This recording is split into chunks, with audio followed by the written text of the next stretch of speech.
So I am not booking a bride because of her mom. Let me tell you about it. I started ghosting a client the other day because I thought it was a fake client. So on my inquiry page, I got an inquiry that says, I am the mother. My daughter is looking for a photographer for their wedding for next year. Had the date, sent an email, all that stuff. And then I got a text. I got a text at 2 a.m. And I'm like, you know what? Sometimes it happens. I woke up the next morning, saw the text, 2 a.m. Sometimes it happens. So I responded to the text the next morning, and basically the text was like, hey, sent you an email yesterday, and my daughter's getting married, blah, blah, blah. And I said, cool. So I'm like, I sent you back an email. Please check it. Let me know if you have any questions. I sent pricing, a little questionnaire, and we can move forward.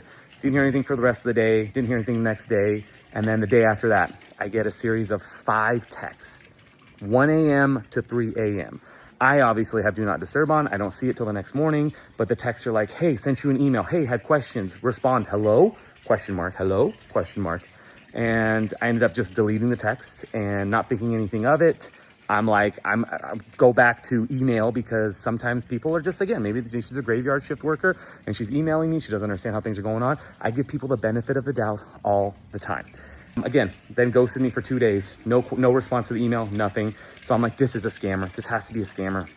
And then so I didn't block the number, just delete the text so it gets out of my brain. Got a text and all it says is, send me photos from last wedding. And I then email them again. This was in the middle of the night. I email them again the next day and say, thank you so much. I'm not comfortable just sending a full gallery to somebody I haven't met with, talked with, filled out my questionnaire. I would like to know your price point, your budget.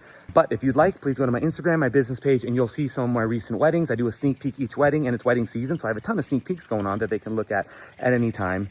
And then I get a text the next night, which is last night, that said at midnight, that says, thank you so much. My daughter has decided to go with a different photographer.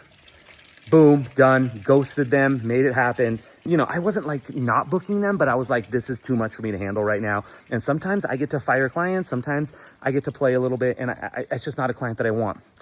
But now I'm in a situation because I was at the gym and I got a call. I picked it up. I pick up all spam risk calls because I'm a business owner. And the call was, hey, my mom's been emailing you and I need a photographer for my wedding next year. I wanted to see if you were available and if you sent her any information.